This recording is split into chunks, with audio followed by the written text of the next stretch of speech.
Hey there, people, and welcome back to another Let's Talk About video where I discuss, rant, and kind of sort of review other games I've been playing.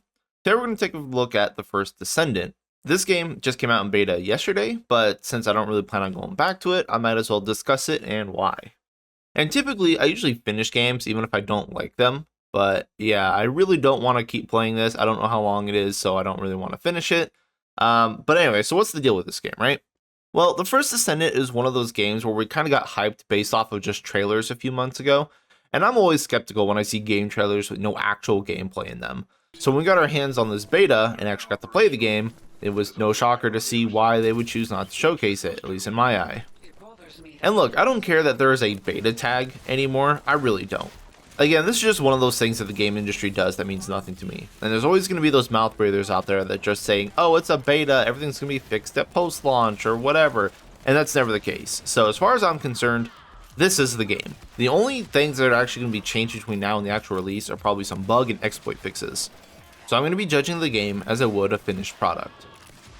So I wish I could say that this game was truly awful because I'm painting the picture like it is, but it's not. The problem is that it's just so plain that I get mad at it. It checks all the boxes that games like Destiny and Warframe check, because it's literally those two games just kind of crash together a bit, but it does everything in such a plain and boring way that I just get annoyed thinking about it. Like, really, because I feel like the game could have been good, and again, it's not awful, it's just boring.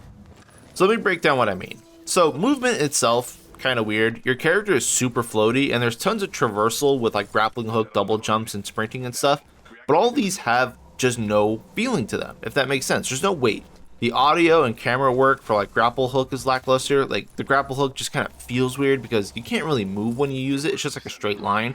It's not like Titanfall or Apex, so you can kind of pull yourself around. You just go straight, and you use it all the time. So I thought it'd be a cool like option to use in combat, but it's really not helpful.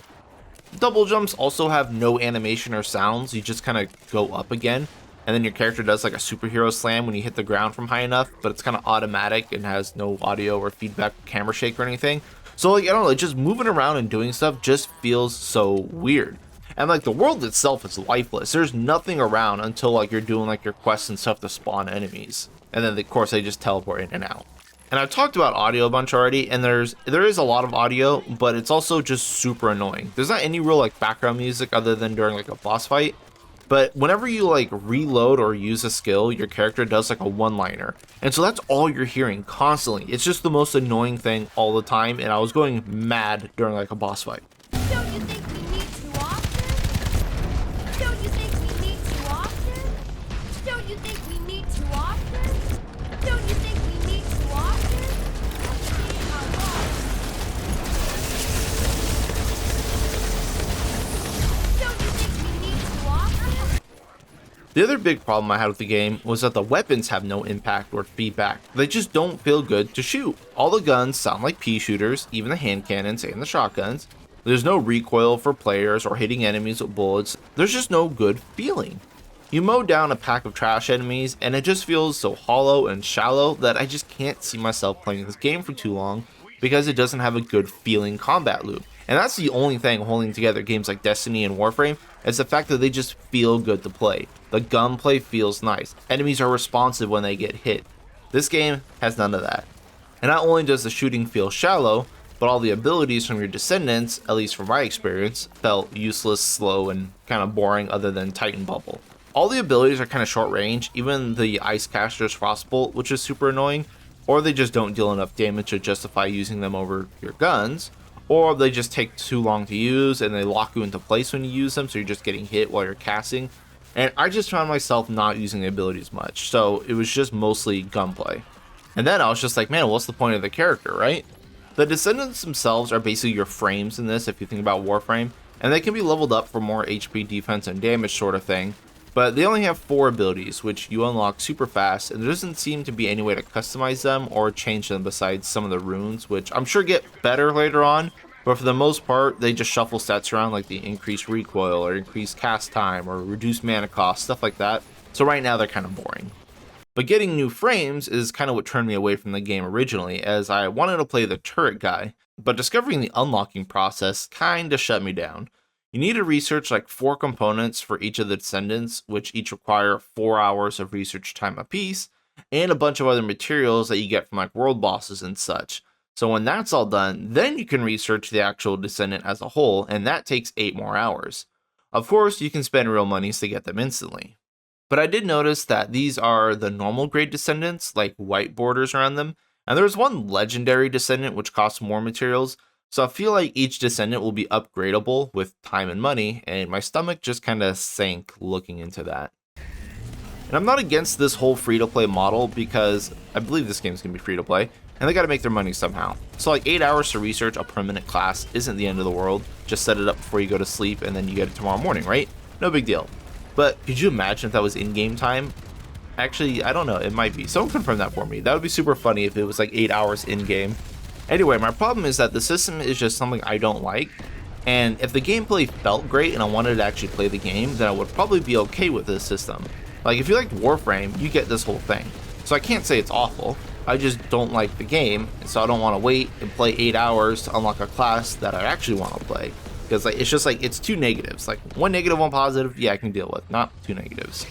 Granted, what monetization model is ever going to be a positive, right? Anyway, so I was trying to figure out where to get the materials to unlock the other Descendants, and found out you need to do like these world bosses or raid bosses, whatever you want to call them. And so I did that to try to get research materials. And these are kind of disappointing, as they just drop you into an arena with a boss and 3 other random squad mates. And I hate being on random teams, that's for sure. The boss felt like just a Minotaur boss from Destiny, just kind of walking around, shooting the big laser, spawn some harpies, that sort of thing. So it's like that. Cover is destructible, so you do have a limited amount of time before you're just kind of like always in the open. The cool part about the bosses is that you can actually break parts off them to disable them and lock them down temporarily, and I like that. Good aspect. Like that's the only good part of like the combat that was actually engaging and kind of unique in these kind of games. It's just the problem was that the core loop of shooting and evading just feels light, floaty, not good. And so doing that on a single enemy for 9 straight minutes just felt like a huge slog to me. And then listening to my character shout every 4 seconds was just like the thing that just made me not want to go back. I'm also not a huge fan of the whole auto squad thing, which like when you do these bosses or when you're out on patrol, which works just like Destiny patrols by the way, you do get auto grouped with nearby people, so you need to disable voice chat right away. And I just don't like this whole forced co-op and player interaction because I'm an antisocial asshole. And then the other real big deal breaker for me for this game was inventory and item management. Especially in these kinds of games. Like, loot is auto pickup, so if you're near it, you're constantly picking up items, and you kind of do because you need to pick up like health and mana and stuff. And you do have a limited inventory space. And so all the items you're picking up are like typical ARPG loot where they have rarities and randomly rolled stats. And so you're going to be cycling and shuffling through these a lot in the early game, just trying to get a bigger DPS weapon, kind of like Diablo 3. And I think between like level 1 and 10, I went from a 100 DPS weapon to a 2400 DPS weapon. So I imagine by the end game, the damage numbers are just going to be silly. But anyway, you're going to have to keep dropping and discarding items all the time to save space, so you can pick up and discard more items all the time to save space because it's always auto pickup, and you're going to need to check the stats of the purple items and such. So I'm just not really a fan of this sort of model in shooter games because, I mean, guns are just guns, man. I think Destiny does this sort of system really well, since there are kind of fixed rolls on each of the weapons, and then there are variable rolls on each of them. So you kind of have a small amount of pool for each weapon that you can actually like get. So you kind of know what you're capable of getting and what you're looking to get. If that makes sense. If you play Destiny, you know what I'm saying. And I like the ARPG style of random stats when there is a lot of build diversity and ways to change your character and like do like your own playstyle sort of thing. But in the end, especially for this game, you're just shooting a gun. And then you have your character with 4 class abilities. So I can't really imagine you being able to go crazy on character builds and stuff like that. I mean, maybe it's like Warframe and you can kind of stack certain stuff one way or the other, but I don't know. Right now, I'm just not feeling it. So it's just kind of an extra hassle, and I hate inventory management, especially since I have to keep breaking away from combat to drop and discard items.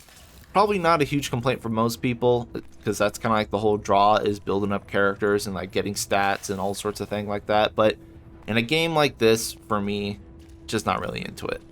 But all in all, again, I can't say that the First Descendant is a bad game. It's just a game. It doesn't really do anything unique. It borrows a lot of concepts from Destiny and Warframe, but it doesn't really provide anything unique of its own. So I can't really see much of a reason to play this game myself when other games like that are out there and just feel better to play. Maybe if you really like Warframe but kind of want like a system reset, then you'd go for this, and since it is free to play, I could definitely see that being like a market it can get into. It's just not for me. So sadly, I don't like the First Descendant, and I don't recommend it, though again it is free to play, so don't take my word for it. If you really want to try it out, just go try it out. I put about 4 hours into the game, and I couldn't bring myself to play much more than that, sadly. And I've played a lot of bad games lately, and this one I just couldn't bring myself to keep playing. But that's all for me though. Thank you all for watching, and good luck out there.